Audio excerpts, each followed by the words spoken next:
If they ever got smart and stopped joining us, we would change.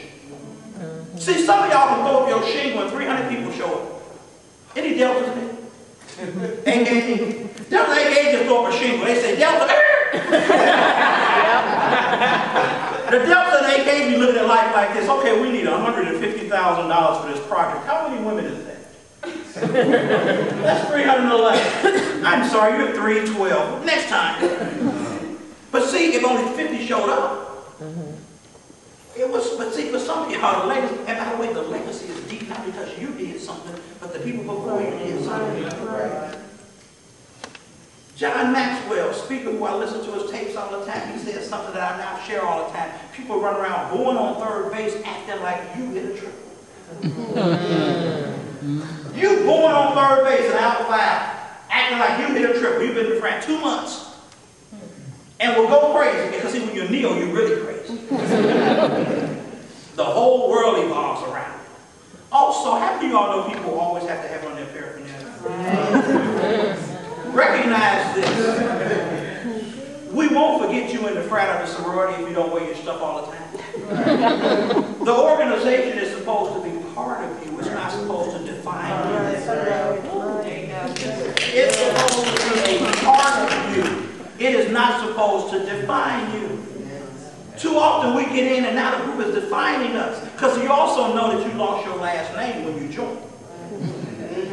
So anything I do, anybody who knows who I am will say, Steve, the Iowa.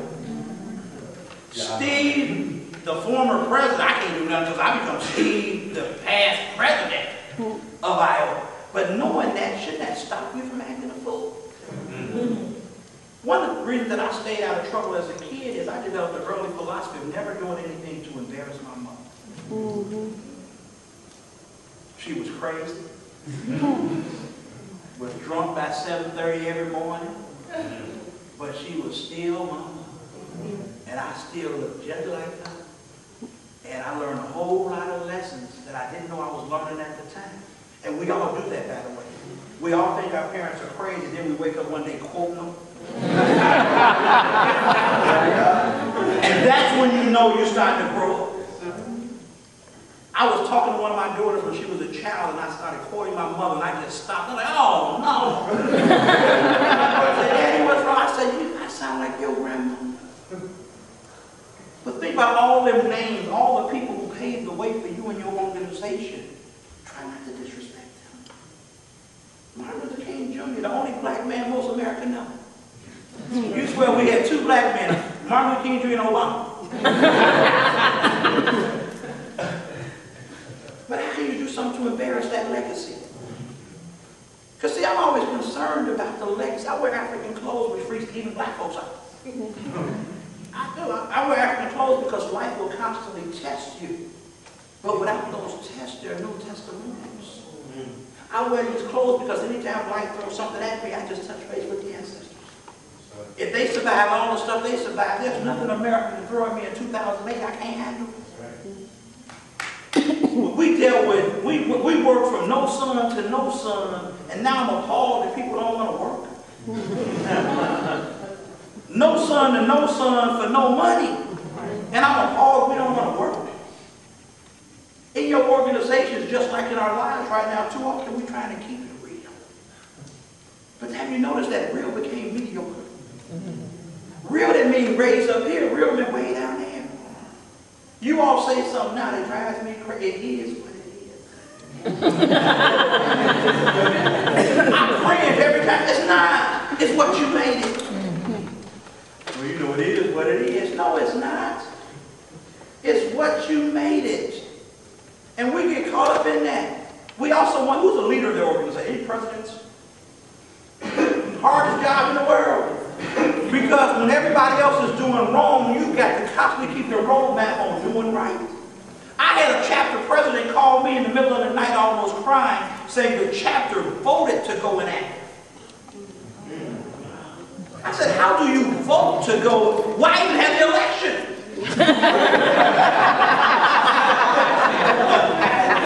You all were in an official meeting and voted to go inactive?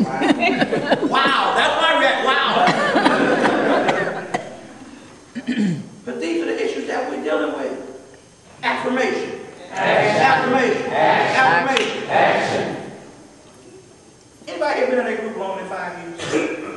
How long? 9, 20, 9, 10, 19. What changes? What changes have you seen? We got expelled permanently off our university for hazing because they thought it was a tradition. And we also, young people, make up traditions. They do. One of the worst things that happens in some of these groups is your people travel. You may do the right thing, but they travel. Iota Phi Theta comes to a campus. What campus? What school? University of South. Iota comes to South Carolina. We vow we're not going to haze. We're going to do the right thing. We get some people excited about it. The first time they have intake, Alpha Kappa Sigma Q dogged them out so tough for their weak and soft intake program. Oh man, anybody can be Iota. They just slide out. Then all of a sudden we start thinking, damn, Alpha Kappa Sigma Q don't like us. We forget our objective was not to impress them. It was to do the right thing. Because if Iota did the right thing on every campus we would become the fraternity of choice for quality young men looking to avoid foolishness. But they don't have the courage to do that. Because I'm more worried about the Alphas like me. Alphas ain't pay no dues to Iota. None. He ain't split that annual payment. He ain't say, you know my boy Steve, get out of it. Alpha, get out of it. No. Also, recognize that if we were friends before we joined, we should still be friends. Yeah. I have friends in all these organizations and we sit down and just laugh. We laugh. Because literally we have one fraternity and one sorority in MPAC. We all doing the same thing. Wearing different colors doing it.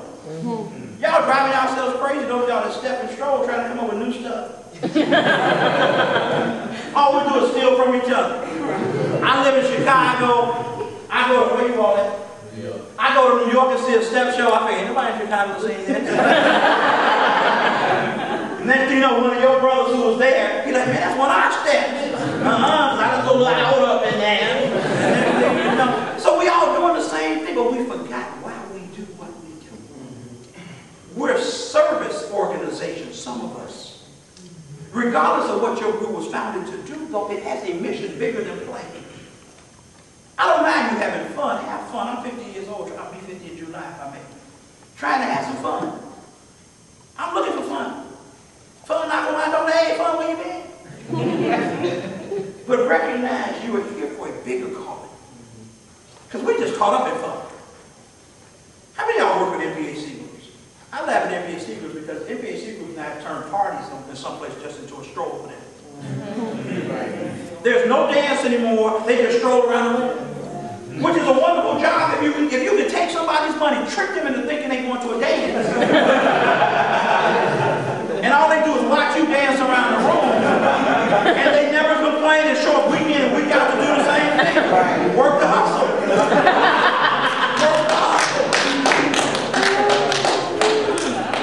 But all the issues come out during the stroll. We're fighting in the strolls. You broke me my life. I'm 50. I'm trying to go to the bathroom, dude. I didn't break the Y'all didn't stop strolling. I was trying to wait. Each group had to work its way around the party. Each group. There's a total misunderstanding of that whole line piece, and I can't do that. I do that with some MPAC folks, but we don't get crazy. Affirmation. Action. Affirmation. Action. Affirmation. Action. Who are you? I asked a quick question earlier, I'm going to ask it in this room. Who are you? I need short answers. Who are you? Father. Short answer. Mother. Short answer. Brother. Short answer. Friend. I'm going to keep asking, who are you? You keep going as long as you can with responses. Who are you? Who are you? Who are you? Who are you? Who are you? Who are you? Who are you? Who are you? Each one of those things comes with a responsibility. None of them come free of charge. Who said friend? Responsibility. Friends uplift friends. Friends help him be a better man than he was. I had one of my my fraternity brothers call me and tell me one of my brothers was mad at me and he wanted to physically hurt me. And I laugh because I'm so surprised when 50-year-old men want to hurt you. Because I ain't fighting nobody for free. If I fight, it's going to be a ring, it's going to be an announcer, it's going to be let's get ready to rumble, and Don King or somebody give me a real big check to fight. But then he said, well, he's been like the whole, I've known him over 25 years, and he's been that way the whole time. I'm like, I'm mad at you. If this is supposed to have been your friend and you didn't help him develop beyond this, we frat, what a frat. It's all wrong, what up. That comes with a responsibility. How many of y'all are in organizations where people drink? Well, you know, I laugh about that because we pay no attention. They say if you do something for 21 days, it becomes a habit. You all are hanging with people who are walking alcoholics. If you get drunk every day, don't they make you alcoholic? But how often do we pull her to the side and say, Soror, love you. But you know, I woke up and realized I've known you for 2 years. And you've been drunk every damn day I've known you. But if we're really supposed to have this bond, we should have some real conversations that alter our interactions with each other. I told the story earlier today. 3 white men got on the elevator in Indiana, all of them drunk. One of them had just seen the movie Die Hard, so he decided he's going to climb through the top of the elevator shaft. He fell 7 stories. He didn't die, but he was badly battered. Somebody on that elevator who was his friend should have said, no, Steve, don't do it. I tell people you could have physically, he could have knocked me out that day. I could have woke up the next morning with a black eye like, Steve, what happened? Man, you was trying to climb through the elevator shaft, Steve. I had to knock your butt out. And you get a shot to do that. But friendship, all those things y'all say uplift. Any parents in here? To the parents in here, I don't know where you are in the stadium with children and stuff, but the America's lost its mind because there's no more discipline. And for those of you in these Greek organizations, you need discipline to do the right thing. Parents have let people with no kids tell us now how to raise our children. When I come to Orlando, Florida, this is a nightmare plane ride for me. I'm lucky because I flew in late last night, so most of the kids had already arrived. But this is I'm serious. When somebody asked me to come and speak in Orlando, Florida, I'm like, woo! Because kids are out of control. You know your children are out of control when you have to put a leash on them. Oh, yes. And for those of you all who freak out, I'm not saying beating children, but I am saying children need discipline. Children need to, super nannies should not have to come to your house and tell you your kids. I spoke to a police department in Indianapolis. One of the police officers came up to me after the program and said, Steve, I really love your workshop. I'm disappointed you say you spank your children. I said, officer, let me explain something to you. I have 2 daughters. I spanked each one of my daughters one time because they needed to know it was an option. When you get to a certain point, when you cross that line, here's where we end up. But at the same time, officer, if I had a son, you can't wait to spank him.